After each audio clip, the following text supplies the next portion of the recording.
น่าจะดี ถ้าเราชาร์จชีวิตได้ทุกวัน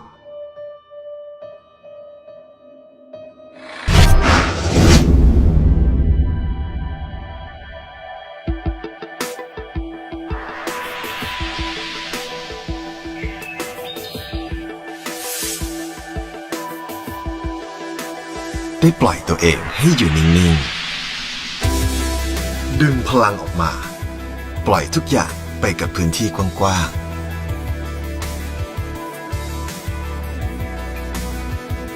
ไม่ต้องเสียเวลาไปกับการเดินทาง และอยู่ในที่ที่คุณปรับทุกอย่างให้ฟิตกับชีวิตคุณได้